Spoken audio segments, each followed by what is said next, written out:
वंदे पुरुषोत्तमम। आज हम कोशिश करेंगे चरित्र क्या है और कैसे ये चरित्र का निर्माण होता है और किस चरित्र कितने प्रकार के होते हैं, एक एक करके सबके बारे में थोड़ा विचार करेंगे। चरित्र शब्द हैं, यहाँ चा आया है और र भी आया है और त भी आद आया है। च में चमक भी होता है, च में चेतन भी होते हैं। अगर चमक को अगर देखें, चमक का मतलब प्रकाश है और र का मतलब रस है, आनंद रस, जिसको अमृत भी कहते हैं। और त का मतलब होते हैं, ये तैरता हुआ तर जाता है, अर्थात ये चरित्र ही हमारे जीवन, हमारे व्यक्तित्व का परिचायक है, जो हमारी जीवन का परिभाषा को बताती हैं। तो ये चरित्र का निर्माण कैसे होता है और किस तरह के चरित्र बनाने के लिए किस तरह हमें कार्य करना पड़ता है, यहाँ पे हम एक चीज देखेंगे, mechanism of characters. In other words we can say how generates this character. ये कैरेक्टर किस तरह से जनरेट होता है। इससे पहले एक बात जरा सोचो। लोग कहते हैं गाय का स्वभाव ऐसा होता है, कुत्ते का स्वभाव ऐसा होता है, बिल्ली का स्वभाव ऐसा होता है। सबका एक स्वभाव अलग अलग है। और चोर का स्वभाव ऐसा होता है, संत का स्वभाव ऐसा होता है। स्वभाव अनेक है, अर्थात जिस भाव में रहते हैं वही उनका स्वभाव बनता है। भाव कहां से आता है? भाव आता है मिलन से, संपर्क से, संग से, संगति से। हमारा जीवन का संगति जैसा होगा, हमारा भाव भी वैसा होगा। कभी कभी लोग कहते हैं अरे ये इनकी गलती नहीं है, ये तो इनकी संगति की गलती है। अर्थात कुसंग करे तो हमारा संस्कार, हमारा चरित्र कु हो जाता है। कैसे होता है? रिपल्सिव नेचर के हो जाते हैं। और अगर सुसंग करे तो अट्रैक्टिव नेचर के हो जाते हैं। ये स्वभाव में परिवर्तन आ जाता है। कहां एक रिपल्सिव नेचर और कहां एक अट्रैक्टिव नेचर।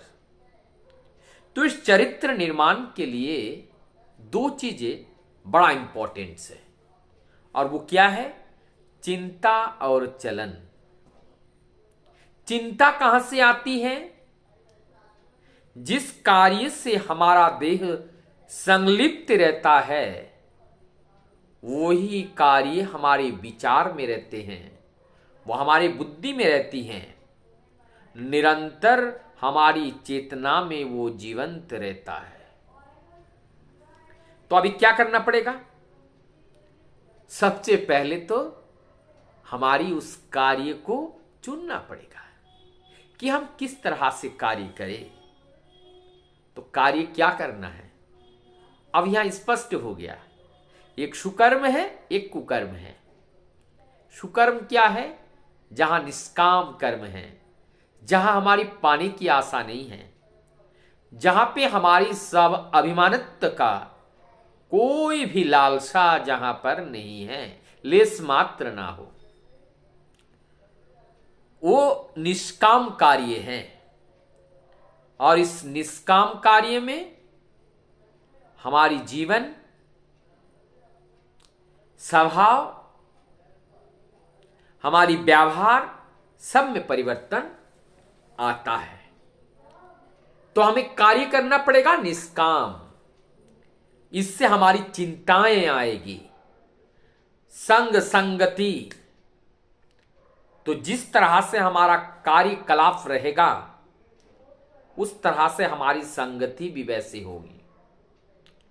अब संगति को भी हमें विचारना है, कैसे संग लाभ करना है और किस तरह से। अगर यहां दो चीजें हैं, अगर मान लीजिए कि हमारा जो कार्य है, हम कहें कि उस कार्यवश हमें उस व्यक्ति से मिलना जरूरी है, ठीक है, तो उनके पास अगर कुसंस्कार का दुकान है तो हमारे पास भी तो सुसंस्कार का दुकान है। यहां पे तो विनिमय होगा। यदि वो कुसंस्कार के बाण को हमारी तरफ मारना चाहे तो हम सुसंस्कारी के बाण भी तो उनकी तरफ मार सकते हैं। जिन जैसे हथियार होते हैं, वो आसमान में ही उसको निष्क्रिय कर देते हैं। क्यों ना हम ऐसा शक्ति अर्जित करें।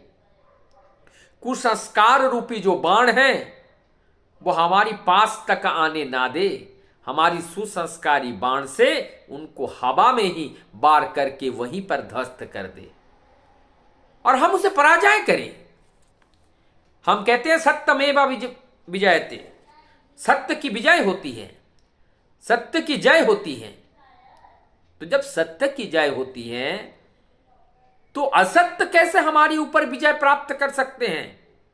इसका मतलब है कि हम असत्य को ज्यादा महत्व देते हैं और वो महत्व देने की वजह से हमारे अंदर सत्य का जनरेट नहीं हो पाता है। तो हमारे चिंतन को बदलने के लिए हमें शक्तिशाली होना जरूरी है, नहीं तो वो कु का प्रभाव हमारे ऊपर भी पड़ेगा और जिसके इफेक्ट से छोटा छोटा कुप्रभाव से मैग्निफाइड होकर के एक दिन वो बड़ा प्रभाव बन जाएगा कु का, और तब हमें वो ग्रास कर लेगा। या तो हमारी जीवन गति को अवरुद्ध करेगा या सत्य के राह को मोड़ देगा, कुछ ना कुछ हमारे जीवन में अवनति वो लाएगा। तो इसीलिए हमें कार्य करने की जो कुशलता है वो पहले जागृत करना पड़ेगा। उसके लिए सत्य के साथ संयुक्त होकर के उनसे वो विद्या वो बुद्धि का अर्जन करने पड़ेगा।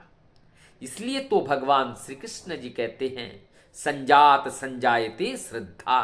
सत्य के साथ जब संयुक्त होते हैं तभी उनके माध्यम से हमें बुद्धि प्राप्त होती है और वो सत बुद्धि के माध्यम से हमें अच्छा और बुरा का बोध होता है, अर्थात विवेक की उत्पन्न होती है और उससे हम निष्काम कर्म कर सकते हैं जिससे हमारे अंदर शक्ति का साम्राज्य का स्थापना होता है।